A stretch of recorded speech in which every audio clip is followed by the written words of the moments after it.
Welcome back to Carneades.org. Today we are going to be continuing our series, 4 weeks of famous philosophers. In this video we're going to be looking at Aristotle, the founder of the Lyceum, the teacher of Alexander the Great, and the father of logic. Now, in terms of influence, Aristotle is rivaled only by Plato, period. St. Thomas Aquinas refers to him simply as the philosopher, and many Muslim scholars called him the first teacher. Unlike Plato and Socrates, Aristotle had a greater focus on the importance of empirical evidence in his studies. Not only did he try to collect data, but he would go around and ask people their opinions or for their ideas on particular positions. Though many of his ideas about science and the natural world were incorrect, his rigorous methodology of using and collecting data not only was groundbreaking, but is something that we still use and take for granted today. Aristotle studied at Plato's Academy in Athens. After or around Plato's death, Aristotle left the Academy and Athens. For some time, he was the teacher of Alexander the Great.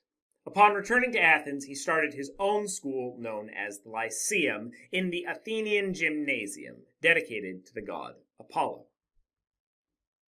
Aristotle created the field of symbolic or formal logic that is used in everything from philosophical arguments to computer programs today.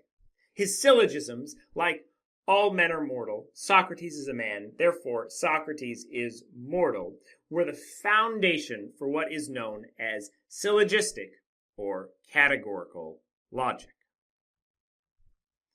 Now, Aristotle's theories cover a wide range of disciplines. Much more than Plato, he separated academic disciplines into separate categories instead of saying that all of them can be covered by one single theory. Everything from theater to law, and his works are still read today by everyone from playwrights to lawyers.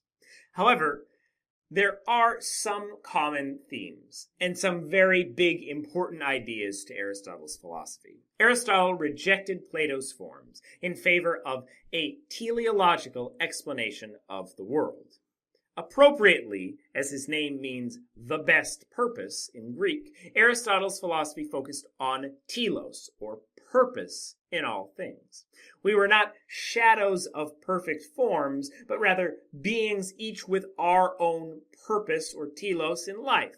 Everything, according to Aristotle, could be described in terms of its goal or purpose.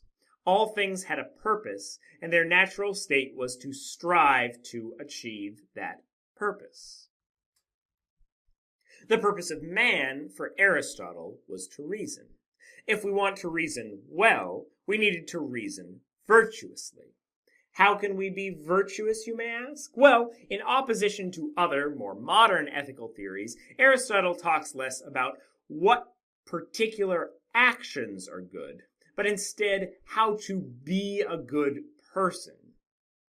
The virtues that Aristotle extols are balances between two vices. Bravery, for example, might be the balance between cowardice and brashness. Virtue ethics exists to this day as one of kind of the three main ethical theories, along with consequentialism and deontology. Therefore, I give you Aristotle, the founder of the Lyceum, the teacher of Alexander the Great, and the father of logic.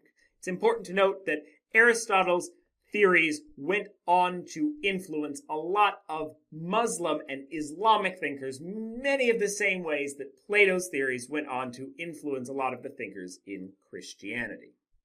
Up next, we're going to start looking into some of the other schools of philosophy that existed in Athens in the ancient times. Next up, we are going to be looking at Epicurus. Watch this video and more here at Carneades.org, and watch a new video every single day for the whole month of October on famous philosophers. Stay skeptical, everybody.